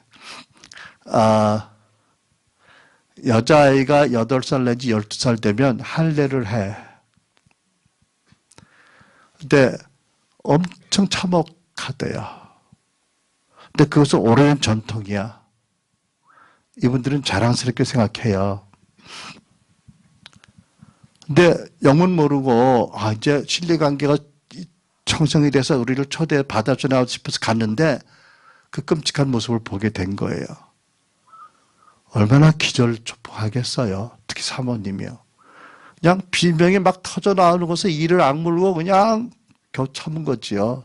쫓아나가서 막 스탑해야 된다고 이러면 안 된다고 그러고 싶은데 못하는 거예요. 만약 그랬다가는 이제 선교가 끝나는 거잖아요. 그러기를 10년을 이상을 한 거예요. 어마어마한 아픔을 참고 중보하면서 결국은 그런 어려운 시간이 지나고 점점 관계가 빌드업돼서 결국 복음이 전해지기 시작했어요. 그 결과로 그 전통이 폐지가 됐어. 추장의 힘을 하고 진리가 비춰져서. 그게 미셔너리의 마인드잖아요. 그죠? 그러면 하나님께서 이방신을 믿던 아브라함에게 찾아가셔서 여호와 당신을 계시하시고 여호와 야훼 신앙을 믿는 가계와 한 민족을 만드시는 과정 가운데 얼마나 그 시대 사람들이 야만적이에요? 그렇잖아요? 얼마나 야만적이겠어요? 오늘날도 그런 야만적인 관습이 많이 있는데 여러 곳에. 근데 하나님은 아브라함에게 산상수훈을 말씀하시지 않으셨어. 마음에 청결한 자는 복이 있다. 화평케 한 자는 복이 있다. 말씀 안 하셨어. 예수께서 말씀하셨잖아요. 내가 너에게 이를 말이 많이 있는데 지금은 너희가 감당하지 못하겠으므로 말하지 않겠다. 그러나 진리의 성령님이 오시면 그가 너희를 진리로 인도할 것이다. 아세요. 우리의 그 문화 정도, 우리의 인식 정도 어떤지. 진리지만 감당하기 어려운 것을 말씀 안 하시고 기다리시고 사랑과 은혜로 깨닫도록 기다려주시는 분이잖아요. 그러면 나는 하나님께서 가나안의 정복 역사를 볼 때 가서 다 죽여라. 애도 죽이고 양도 죽이고 뭐 다 죽여라. 그 말씀은 참 그 인상적이어서 남아있는 거예요. 와, 하나님 무섭다. 무섭다. 물론 우상숭배의 죄가 얼마나 무서운 죄인지를 깨닫게 하시기 위해서 그렇게 말씀하셨다고 이해도 되지만 제가 생각이 바뀐 게 그 선교사님이 간증을 듣고 나서예요. 아, 하나님이 즐겁게 말씀하실 리가 없구나, 그 말씀을. 하나님이 어마어마하게 고통을, 십자가에 당신이 못 박히시는 고통을 겪으면서도 다 죽여라고 말씀하셨겠구나. 더 고상한 걸 말씀해야 들을 수 있는 민도가 아니니까. 또 전쟁 가운데 그 당시 전쟁의 양식이 그런 거니까. 하나님이 그 이방인들도 다 살아가는 당신의 영혼인데 어쩔 수 없이 당신의 십자가에 계속 못 박히는 고통을 지고도 죽이라고 하셨겠구나. 이거를 그냥 문자적으로 읽어서는 안 되겠구나. 그 아버지의 마음이 어떤지를 좀 더 이해하게 해달라고 기도를 한 거예요. 근데 아직 나를 본 자는 아버지를 보았다는 말씀의 계시가 완전히 온 것 같진 않아, 저한테. 은혜로 구하고 있어요. 우리에게는 너무 구약에서 본 무서운 하나님 압도적이에요. 근데 우리가 지금 경험하는 하나님은 우리 한 사람 한 사람의 그 어린 시절의 그 태아 때부터 조그만 일까지 기억하시고 그 말할 수 없는 사랑과 은혜와 친절로 그것을 하나하나 풀어주시잖아요. 그래서 저의 숙제예요. 아, 하나님 사랑이시다. 나를 본 자는 아버지를 봤다. 그 예수님이 십자가를 지셨어. 우리가 받을 모든 저주와 수치와 고통을 다 당하셨어요. 와, 내가 하나님을 얼마나 알고 목회를 하고 있나. 정말 계속해서 계시의 영이 필요하다라고 믿습니다. 근데 엘라이자 하우스 사역을 하면서 만나는 하나님이 그 하나님이 너무 좋은 거예요. 야곱 아머니 들고 오시지 않고 세숫대야를 들고 오시는 분. 그렇지 않았어. 여러분들 발을 많이 씻어주시지 않았어요, 이번에? 아, 그리고 사랑한다 그 말씀하시고 우리를 울리시잖아. 그죠? 네. 그 사도 바울이 전한 복음이 서신서에 기록되어 있잖아요. 그래서 이제 사도 바울은 예수 그리스도와 하나님 나라를 계속 같이 가르치셨어요. 사도 바울은 주 예수 그리스도 하나님 나라 사도행전 마지막 절에도 있고요. 사도 바울도 하나님 나라를 계속 가르치셨거든요. 그러니까 아, 예수님이 전한 천국 복음을 사도 바울도 전했구나.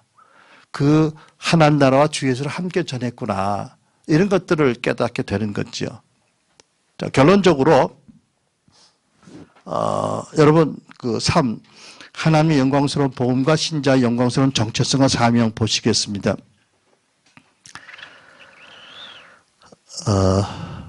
그 전에 말씀드릴 것은 아까도 얘기했지만 소위 구원의 복음, 화해의 복음을 믿는 믿음을 보시고 하나님 구원을 하셨어요. 우리. 또 나는 부와 건강의 복음이 나는 그분의 주장처럼 그 거짓된 복음이라고 갈라디아서 말씀 저주받을 복음이라고 믿지는 않아요. 하지만 건강하지 못한 또는 성숙하지 못한 가르침이었다라고 생각을 해요. 그러나 이제는 우리가 교회가 하나님의 세우심에 따라 바로 서기 위해서는 기초가 바라야 되기 때문에 사도행전과 서신서에 기록된 사도들이 전하는 복음이 회복되어야 되겠다라고 믿는 거죠. 6가지 기둥이 있다고 말씀드렸죠. 우리 같이 한번 보겠습니다. 그러니까 예수님이 전한 천국 복음이 이렇게 예수님이 이런 행위로 이런 섬김으로 사역으로 이루어졌다는 게 사도적 복음이에요. 이해가 되시죠? 사도적 복음의 6가지 주제와 그로 말미암아 알게 되는 신자의 정체성과 사명이 무엇인가. 첫 번째 같이 있습니다. 시작. 예수님이 죽으심으로 죄 문제를 처리하시고 하나님과 화목하게 하셨다. 그래서 우리는 하나님의 자녀가 되고 아버지의 모든 복과 은혜를 받는다. 그렇죠? 여러분 성경 말씀 너무나 잘 아는 말씀이니까 요한복음 1장 12절 영접하는 자 곧 그 이름을 믿는 자들에게는 하나님의 자녀가 되는 권세를 주셨다. 예수님이 십자가에서 아버지와 우리를 화목시키셨어요. 그죠? 우리 대신 어린 양이 되셔서 죽으셨기 때문에 우리 죄의 문제를 근본적으로 해결하셨죠. 두 번째 같이 읽습니다. 시작. 그래서 우리는 정복자보다 더 큰 자들, 결국 사단의 권세를 물리칠 사명과 신분과 권세를 받았다. 골로새서 2장 14절 15절에 보면 부활하신 주님의 이 모습을 기록하고 있습니다. 표준 세 번역으로 인용했는데 같이 읽습니다. 시작. 하나님께서는 우리에게 불리한 조문들이 들어있는 빈 문서를 지워버리시고 그것을 십자가에 못 박아 우리 가운데서 없애버리셨습니다. 그리고 모든 통치자들과 권력자들의 무장을 해제시키셔서 그들을 그리스도의 개선 행진의 포로로 내세우심으로 사람들이 구경거리를 삼으셨습니다. 저는 이 말씀 읽을 때마다 배너라는 영화가 생각나요. 배너에 왜 그 개선 장군이 행진할 때 보면 많은 사람이 환호하는데 맨 앞에 코끼리도 가고 원숭이도 가고 그 다음에 포로군들이 이렇게 줄줄줄 끌려가잖아요. 예수님이 부활할 때 이런 사건이 일어난 거예요. 원수의 모든 세력을 예수님이 다 묶어가지고 앞세워서 개선 행진을 하셨다는 거지요. 그 그림이 그려져요. 부활은 사망 권세를 완전히 깨트리고 더 큰 능력으로 일어나신 거잖아요. 그렇죠? 그리고 우리는 부활하신 예수님 안에서 우리는 이미 넉넉히 이기는 승리자들이 되었죠. 로마서 8장 37절. 이 모든 것 가운데서 우리는 우리를 사랑하시는 그분을 통해서 정복자들보다 더 나은 자들이 되었다. More than conquerors라고 말씀. 우리는 정복자보다 더 신령하고 거룩하고 위대한 정복자들이다. 이렇게 우리 신분을 말씀해 주시잖아요. 그러니까 베드로에게도 말씀하셨죠. 음부의 권세가 이기지 못하리라. 그러니까 내가 내 안에서 누구인지를 안다면 그것만으로도 지옥이 벌벌 떨 거다. 이런 말씀이 있잖아요. 그러니까 우리가 그 정체성과 신분을 바로 아는 것 그 자체가 귀신들이 무서워하는 거예요. 벌벌 떠는 거지요. 그러니까 이 복음과 함께 정체성이 회복돼야 되는 거지요. 그러니까 부활의 복음이 회복되고 이 정체성이 회복돼야 된다라고 믿는 거예요. 그 다음에 세 번째 예수님 시작.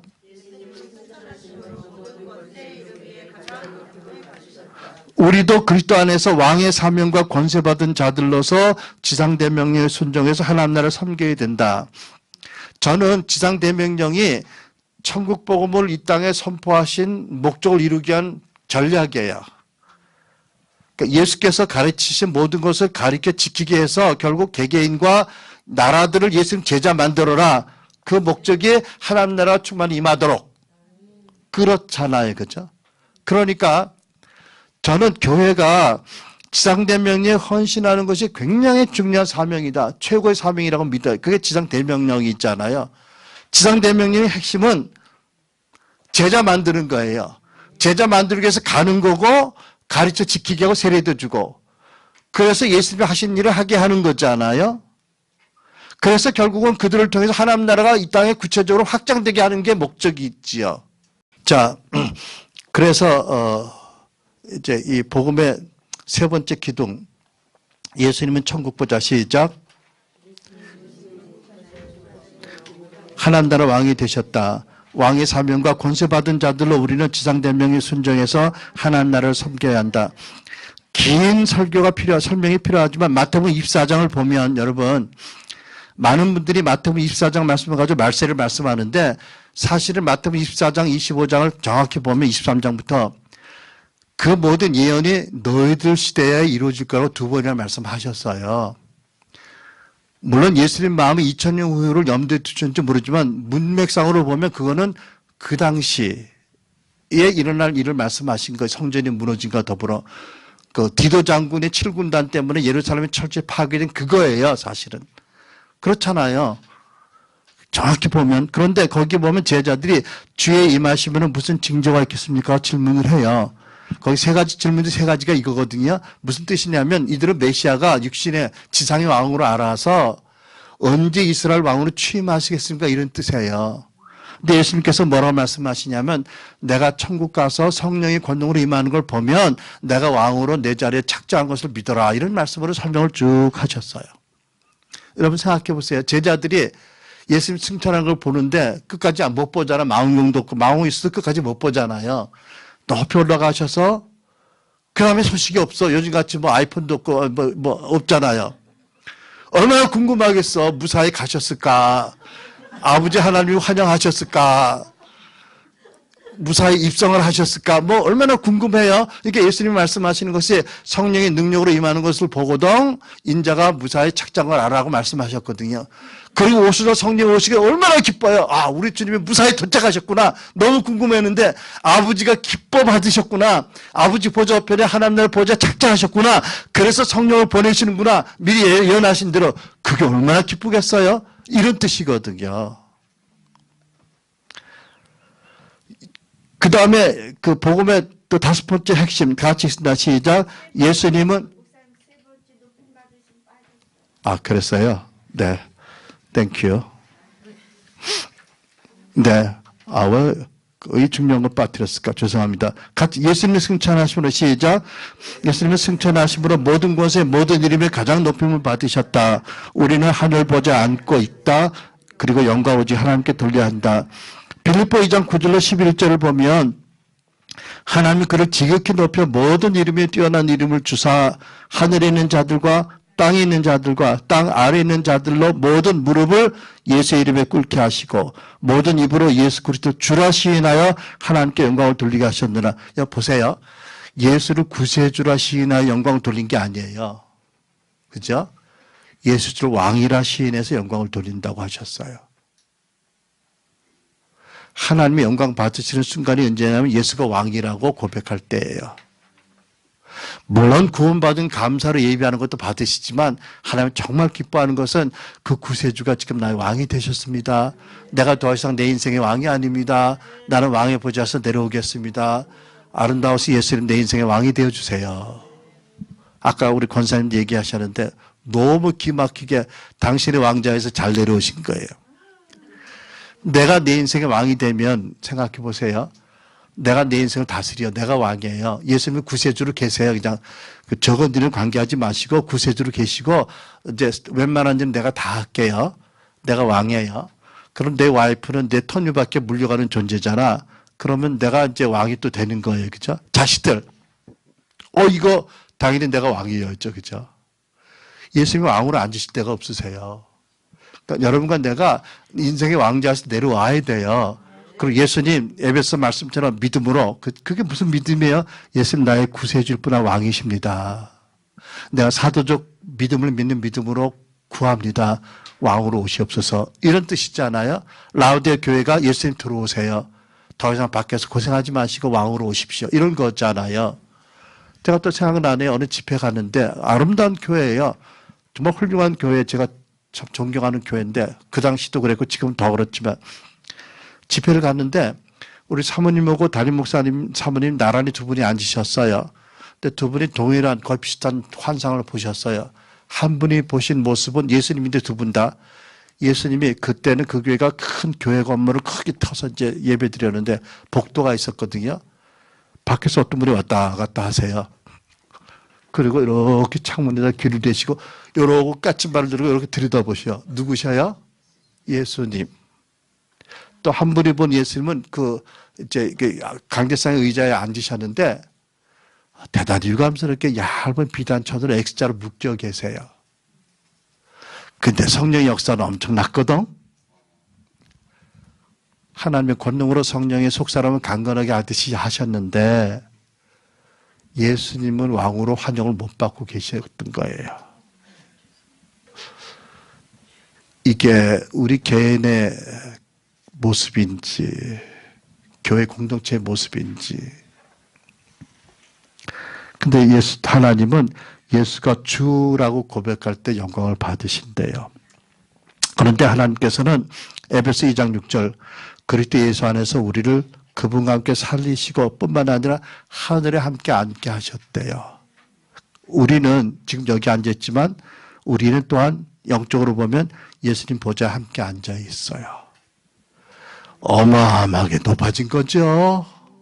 제가 한 번은 목사가 돼서 처음 귀신을 만날 때 얼마나 떨렸어요. 엄청 떨렸어요.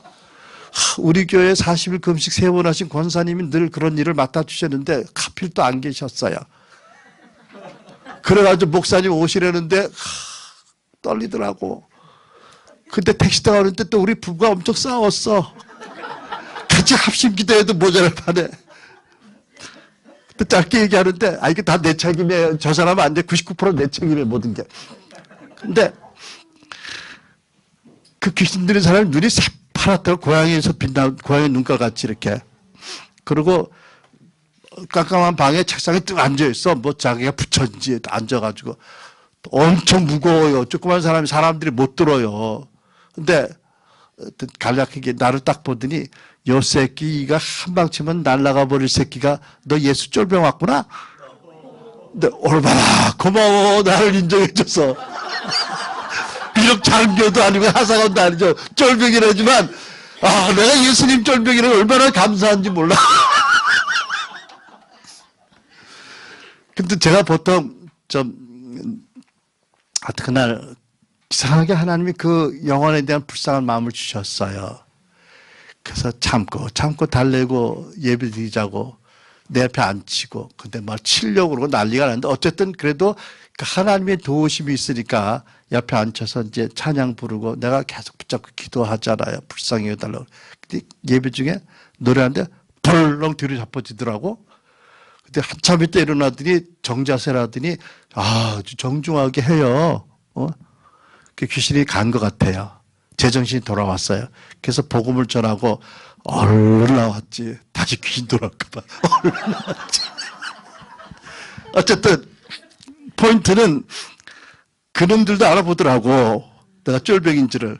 근데 예수 쫄병이야. 얼마나 감사해요. 그죠? 예수님이 나에게 그 권세를 주셨거든요. 옛날에는 그들의 밥이었는데 내가 우리를 높여주셨어요. 우리가 예수 안에 있는 존재니까 이 복음의 모든 그 말씀이 우리에 대한 정체성에 대한 말씀이고 동시에 사명이에요. 그렇죠? 그 다음에 예수님은 계속 5번째 예수님이 계속 시작 예수님은 계속 성령을 부으시며 성령으로 그의 나라를 다스리신다. 우리들은 성령의 동역자들로 예수님이 하셨던 것처럼 그 나라를 섬겨야 한다. 사도행전 2장 33절 말씀 거기 노트에 있죠. 같이 쓴다. 시작. 하나님께서는 예수를 높이 올려 하나님의 오른편에 앉히시고 약속하신 성령을 주셨습니다. 예수께서는 아버지께로부터 받은 성령을 여러분이 지금 보고 듣고 있는 것처럼 우리에게 부어주셨습니다. 예수님이 마태복음 10장 40절에 이런 말씀하셨죠. 제자들을 파송하시면서 너희를 영접하는 자는 나를 영접하는 것이요 나를 영접하는 자는 나를 보내신 이 아버지를 영접하는 것이니라. 제자들에게도 이 말씀하셨는데 하물며 성령님이라고요. 어떻게 생각하세요? 우리에게 이 말씀하시지 않을까요? 너희가 성령을 영접하는 게 곧 나를 영접하는 것이다. 곧 아버지를 영접하는 것이다. 여러분 저는 사실 이 속사람의 변화와 성화라는 주제도 너무 가르치기 사역하기 좋아하지만 하나님 나라라는 주제도 너무 감사해요. 복음도. 그런데 여러분과 나는 어떻게 제자로 부름받은지 아시죠? 우리의 존재 목적은 하나님 나라를 위한 거예요. 우리는 어떻게 사역하죠? 예수님의 지상명령에 따라서 예수님이 하신 대로 가르친 대로 해야 되는 거예요. 근데 예수님은 놀랍게도 하나님이시지만 참 인간이 되셔서 당신의 신성화 속한 지식과 능력으로 안 하셨어요. 절대. 자기를 비워 종의 형체를 가지셨잖아요. 그리고 어떻게 공생에 사역하셨죠? 성령이 임하셔서 성령의 기름 부음과 능력으로 하셨어요. 베드로의 증거잖아요. 예수님 절대로 하나님이신 당신의 지식과 능력으로 안 쓰셨어요. 그러니까 제자들이 그날이 언제입니까? 물어볼 때 예수님 뭐라고 하셨죠? 그거는 천사도 모르고 인자도 모르고 오직 아버지만 아신대요. 말이 안 되잖아요. 예수님이 하나님의 아들이며 하나님의 신성을 가지신 분인데 모른다니. 그게 가능한 것은 그 순간에 아버지가 성령으로 그 나를 안 가르쳐 주셨으면 모르는 게 사실이고 모른다는 게 거짓말 아니에요. 여러분 이해가 되시죠? 그러니까 예수님이 하신 말씀이 이런 말씀이잖아요. 나는 스스로 하지 않고 아버지 하는 것을 보고 한다. 그리고 나를 믿는 너희들은 나의 하는 일을 할 뻔 더 큰 일을 한다. 어떻게 해요? 우리가 계속하죠. 우리 안에 성령의 기름 부음이 있어요. 예수님이 그 성령으로 역사하셨어요. 더 이상 성령을 보내실 거예요. 그럼 예수님을 우리가 성경을 통해서 어떤 일을 어떤 마음으로 어떤 목적으로 하신지를 알고 성령이 하라는 대로 하면 우리는 그 나라를 지금 섬기는 거예요. 그 나라를. 우리가 그 나라를 섬기는 제자와 백성으로 바르게 사역하는 거예요. 그런데 결정적으로 중요한 분이 성령이시잖아요. 사도 바울이 그러잖아요. 복음 전할 때 사람의 지혜로 전하지 말고 오직 성령으로 전하라고 명령하셨대요. 이것도 사실은 교회에서 설교 안 하거든요. 곤란해지거든요. 물론 그렇다고 여러 방법으로 전도하는 게 나쁘다는 건 아니지만 최소한도 사도 바울이 또는 서신서에 쓴 말씀을 보면 복음을 전할 때 사람의 지혜로 권면하는 것 같지 말고 오직 성령과 나타남으로 하라고 명령하셨대요. 근데 왜 교회에서 이거 안 할까요? 교회가 성령을 환영을 하지 않고 있어서 아직 전적으로. 그러니까 성령님을 한 인격으로 본다면 그분의 말씀은 100% 믿어요. 믿는다고 믿어요. 잘 모르는 부분도 있지만 나같이. 그리고 그분의 열매는 사모해. 근데 거의 안 맺혀져. 나같이. 그리고 그분의 은사도 안 믿어. 은사는 되게 안 믿어. 기름 부음이 뭔지 모르겠어. 그러니까는 성령님을 예수님의 옷을 4조각으로 찢은 것처럼 오늘날 교회가 찢어. 그 중에 하나는 믿으려고 그래. 3조각은 버렸어. 그러니까 성령님이 굉장히 내가 보기에는 죄송하지만 천대를 받으시는 것 같아. 환영을 안 해. 그러니까 교회가 문제가 있지 않을까? 복음, 성령, 하나님 나라 이 부분에 대한 오류가 많이 있다고 생각해요. 그런데 하나님이 여전히 우리를 신뢰하시고 사랑하세요. 하지만 우리를 치유하시는 것처럼 교회를 치유하기 원하세요. 마지막 때 한국교회가 북한을 감당하고 세계 선교를 감당하려면 지금 받은 은혜도 크고 은혜가 놀랍지만 더 큰 은혜를 받아야 돼요. 그렇죠? 그러기 위해서는 복음이 회복돼야 돼요. 하나님 나라가 분명히 가르쳐야 돼요. 하나님 나라에 대해서 제가 비유적으로 얘기하면 이런 게 있어요. 제가 복정동에서 목회할 때요. 개척교회를 시작했는데요. 우리 동네에 주일날만 되면 대형 버스들이 막 서 있어. 길가에. 그래서 어서 온 버스인가 봤더니 아무개 순복음교회, 아무개 장로교회, 아무개 교회. 서울서 큰 교회에 버스들이 와 서 있더라고요. 되게 불쾌하면 안 되는데 사실 반가워야 될 것 같은데 하나님 나라 마인드가 충만하면 나는 좀 불쾌하더라고. 나를 못 믿나? 여기 나 말고 우리 교회가 여럿이 있는데 어떻게 친절하게 여기까지 버스를 보내서 여기 있는 사람들 데려갈까? 좀 이 교회 우리 교회도 좀 보내주면 좀 좋을까? 우리가 남도 아닌데 우리가 남이가? 아니 오래전에 한국에서 이 쇼핑몰 시작하고 뭐 백화점 한참 버스 미니스트리를 했거든요. 백화점에서 신세계 미도파 골목마다 버스들이 다녀요. 그러니까는 할머니, 할아버지, 아줌마들이 다 그 버스 타고 다녀. 그렇잖아요. 공짜니까. 그러니까는 이제 골목 상권이 무너진다고 난리가 났거든요. 그러니까 국회의원들이 법을 만들어서 뭐를 폐지시켰냐면 백화점, 대형몰, 버스 미니스트리 금지. 그게 내 생각에 아니 이익을 최고의 목적으로 삼는 기업들도 골목 상권을 생각해서 버스를 운행 안 하는데 이게 동업자끼리 이래도 되나? 그래서 내가 저 사람들이 하나님 나라를 잘 몰라서 그렇구나. 그리고 이제 자만한 마음으로 위로를 많이 했어요. 참. 그 뭐 경쟁이 돼야지. 가면 사운드 시스템 좋지, 건물 휘황찬란하지, 프로그램 많지, 뭐 거기 또 뭐 축복받아서 성공한 사람 같이 보이는 사람들 많지. 그러니까 웬만하면 다 가겠지요. 우리 같은 지하교회 오겠어요? 그래도 내 생각이 세상에도 안 그러는데 여기 너무한다. 우리는 아군끼리 서로 안 믿는구나.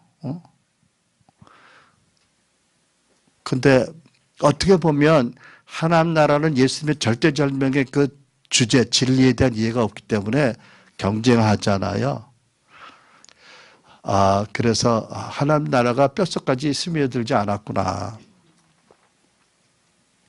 교회 존재 목적이 하나님 나라를 이 땅에 세우는 것인데, 그런데 예수님께서 그 나라를 먼저 구하면 모든 걸 주신다고 했는데 우리는 하나님 나라라는 주제가 이해가 안 되니까 그 교회에 충성하게 하고 성령도 환영하지 않고 복음에 대한 확실한 그런 계시와 가르침도 부족하니까 이런 게 아닐까. 반대로 율법은 영으로 소생하는 것처럼, 그죠? 복음이 회복되면 영혼들이, 교회들이 회복될 걸 믿습니다. 그 소망이 있는 거지요. 그러면 마지막 때 신부가 흠도 점도 없듯이 교회가 아름답게, 그리고 용맹한 그리스도의 군사로 예수님의 충성된 제자로 세워질 것이다. 그러면 정말 교회적인 사명을 감당할 수 있는 권세와 정체성이 회복될 거라고 믿는 거지요. 자, 마지막으로 예수님은 시작. 네, 장차 천사들을 판단할 재판장들이다. 누가? 우리가요. 그죠? 사도행전 10장 42절 같이 읽습니다. 시작. 우리에게 명하사 백성에게 전도하되 하나님이 살아있는 자와 죽은 자의 재판장으로 정하신 자가 곧 이 사람인 것을 증언하게 하셨고, 베드로의 설교예요. 뭐냐면 이렇게 전도하라고 하나님이 그러셨어. 예수님이 곧 재판장으로 다시 오실 거래. 이 복음을 전하라고 하신 거잖아요. 근데 성경을 보니까 고린도전서 6장 2절로 3절 같이 쓴다. 시작. 성도가 세상을 판단할 것을 너희가 알지 못하느냐?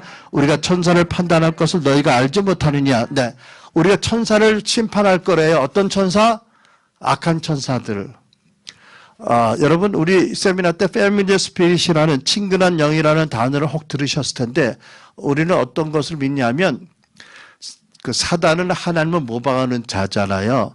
하나님은 구원받을 후사들을 섬길 천사를 보내셨죠. 사단도 그걸 얼른 카피해가지고 우리 가게마다 악한 천사들을 보냈어. 그래가지고요, 옛날에 누가 그러더라고요. 구슬하는데 귀신이 오니까 오라버니 뭐 삼촌으로 난리가 났대. 그 오라버니 삼촌 목소리를 무당이 내면서 남들이 모르는 삼촌의 비밀한 얘기를 말하니까 배고파서 왔다고 난리를 쳤듯 무당을 구슬했대요. 근데 예수 믿는 사람이 있으면 귀신이 안 오니까 또 뭐 예수 믿는 사람 나가라고 그랬대요. 그게 오라버니가 온 게 아니고 그 패밀리어 스피릿이지요. 그 집에 파송되어서 그 집 내력을 다 알아. 이것들 기운도 좋아. 그런 악한, 그러니까 친근한 영이에요. 하나님의 구원을 막고 하나님의 영광을 가로막고 그 집을 무너뜨리고 죽이고 빼앗고 도둑질하기 위한 파송된 가게의 악한 천사들이. 아마 제가 믿기로는 그 천사를 우리가 심판할 것 같아.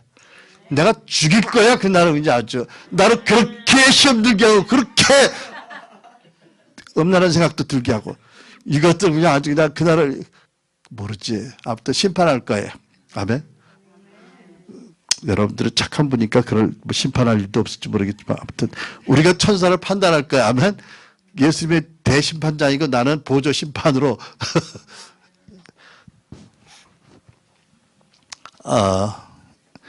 예루살렘 교회가 사도행전 5장 42절을 보니까 그들이 날마다 성전에서 모든 집에서 예수 그리스도를 가르치고 그런 말씀이 있어요. 제가 한번 이런 생각 들더라고요. 아니 예수가 나의 구세주라는 그 복음이 얼마나 어렵길래 날마다 가르쳤을까. 한 일주일이면 충분하지 않을까. 근데 나중에 깨닫고 보니까 예수가 구세주인 것뿐만 아니라 왕이라는 것을 가르친다면 그분의 왕되심으로 말미암아 우리 부부관계가 어떻게 변해야 되는지, 내가 세상을 보는 세계관이 어떻게 달라야 될 것인지, 자식들을 어떻게 양육해야 될 것인지, 자녀들을 어떻게 부모를 공경할 것인지 모든 게 다 달라지지 않겠어요, 여러분? 우리 모든 파라다임이 다 바뀌지 않겠어요? 왕 되신 그분이 오시면. 제가 신학 초기 읽었던 소설이 생각이 나는데 여러분도 혹시 기억할지 몰라요. 제목이 뭐냐면 예수가 나라시면, 영어 이름으로는 Following His Steps라는 거예요. 주제는 이거거든요. 성령 충만하고 믿음 좋은 어떤 그런 이제 교회의 그 신자들이 어떤 은혜를 입고 결정을 했어요. 앞으로 석 달 동안은 이렇게 가정하고 한번 해봅시다. 예수가 만약 나라면 어떻게 사셨을까를 순간순간 말씀과 기도로 여쭤보고 합시다. 그 중에 한 분이 신문사 사장님이세요. 지방신문사. 근데 그분이 그렇게 결정하고 그 다음날 출근해서 편집안을 딱 보니까 영화 광고가 떴는데 벌거벗은 여배우 사진이 떠 있거든요. 가만히 있어. 예수님이 편집장이고 사장이면 이 사진을 게재를 할까? 아닌 것 같아. 부끄웠어요. 뭐 이런 식으로. 순간순간 예수님이 나라면 어떡하실까를 말씀과 기도로 여쭤보고 하기로 했더니 엄청나게 뒤집혀졌다는 얘기예요. 그러니까 초대교회 예루살렘 교회 성도들도 예수가 구주라는 것은 너무 하나님의 계시의 은혜 가운데 감사함으로 믿었지만 그분의 왕되심에 대해서 우리의 파라다임과 세계관과 우리의 삶이 바뀌기 위해서는 우리 같은 세미나를 날마다 한 거죠. 걸림돌이 뭐냐, 뿌리가 뭐냐, 열매가 뭐냐. 주님 오시고 5R 돌리고 그렇게 이해가 되더라고요.